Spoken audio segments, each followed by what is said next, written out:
My name is Marnie Fagan, and this is my EDRD final video for my final exam. So I'm going to be answering a couple of questions to just talk about what I learned in this class and how I can connect it to my future classroom. So the first one is, why is it important to help children see a purpose for reading and for personally valuing reading?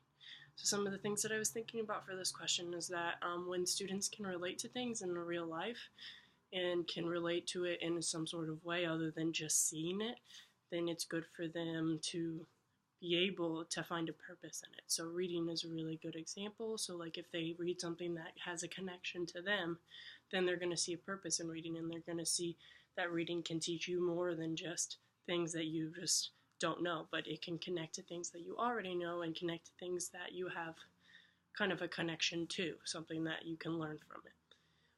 So also reading is something every child can get connected to. So as I was talking about, it's really, really important for kids to value reading. So for teachers to be able to make kids value reading and to show a connection for it, to make it interesting to them, is so important.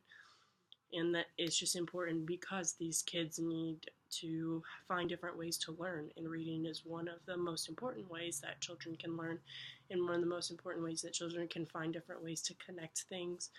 And reading is just a really important aspect in a child who's going through school's life.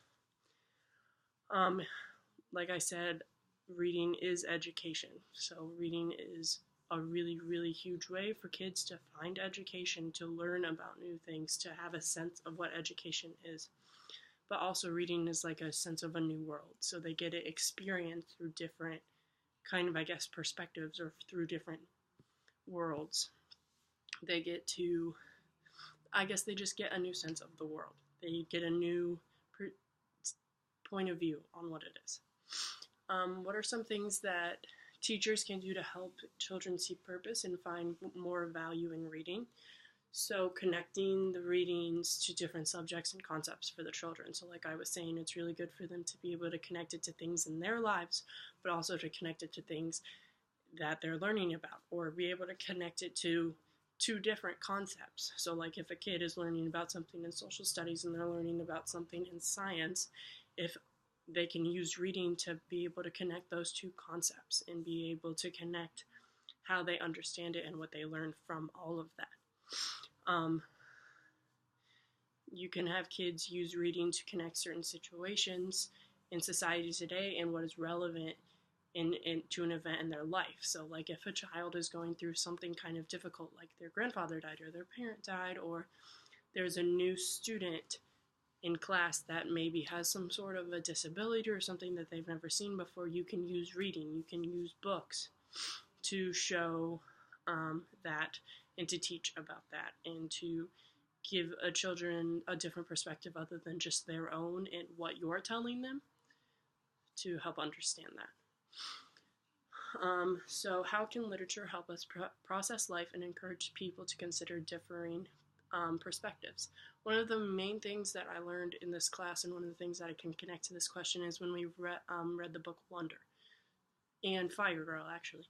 The book Wonder and Fire Girl are both about a child who has I wouldn't call it a disability, but they look different.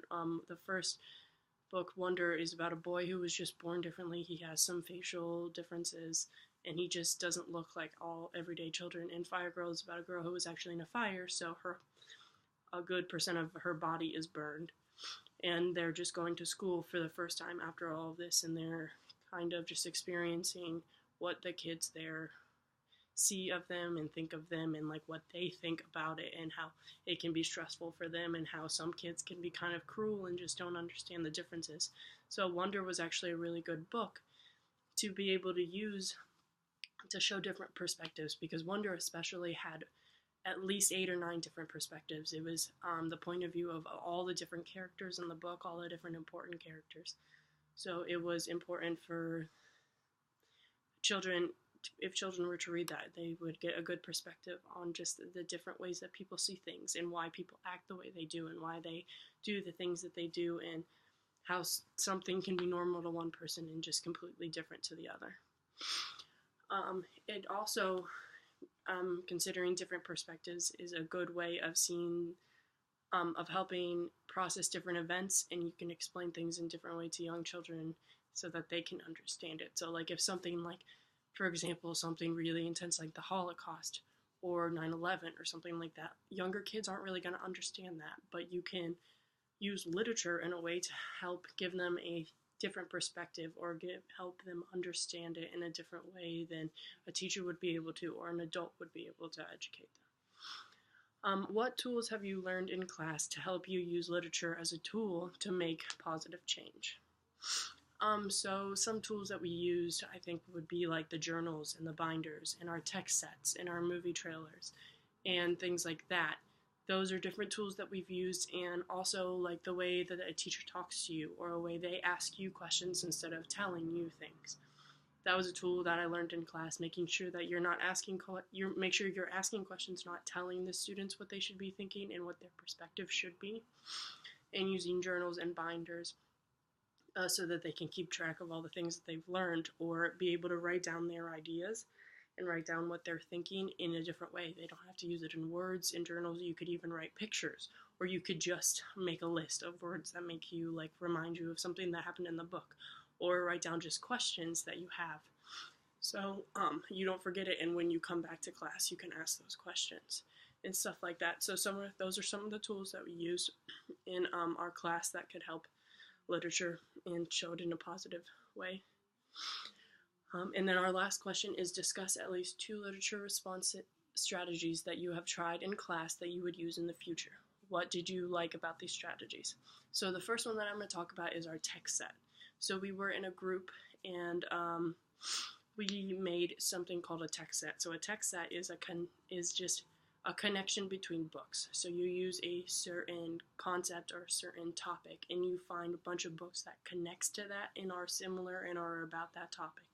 So I really liked it because it was interesting to be able to research all these different kind of books. We actually did it on poverty, so it was interesting to find books about poverty and see all the different perspectives of people who are going through poverty, or people who are experiencing and seeing people who are going through poverty, or what it's like to get out of poverty and all of that stuff. And some of them were about literally just like being in poverty, being the lower end. Some were being homeless and like not having anything for themselves. So the text set was a good way, and I think I would definitely use it in my classroom because it's a good way to teach children that every book, it can be connected in some way. There are many different things that connect books, and one book isn't just like about something that no other book is about, and being able to connect it and see different perspectives and educate children on stuff like that is important. And then the other one that I'm going to talk about is our literature circle. So every day in class we would talk about the concept that we're talking about, and then we would get into our groups or our literature circles. So we would get into these groups, and I really, really liked this because it was a way for me to get the perspective of different people in class, but also to like get to know a couple people in my class and be able to like rely on them if I needed any help or had any questions about something that we were doing. It was actually a really good way to get me to like go out and actually talk to people and to like put my opinion out there, because I could put my opinion out there and tell them what I was thinking, and they would tell me what they were thinking. So like if I had any questions on an assignment or on a book that we were reading, or there was a concept in a book that I thought was kind of interesting, I would tell them, and then they would be like, oh yeah, I noticed that too, and then I noticed this, and then it was just bouncing our ideas off of each other, and I really enjoyed that and thought that that was really important. And I just think literature circles are a great idea because it's a really effective way to get students to interact with other students, especially in college, because I have all these classes with people that I don't think I'm ever going to really talk to that much. So it was really helpful to be able to do that and to be able to have conversations and see different perspectives of all these different people who are reading the same book but learning it and taking it in a different way than I do. So, thank you.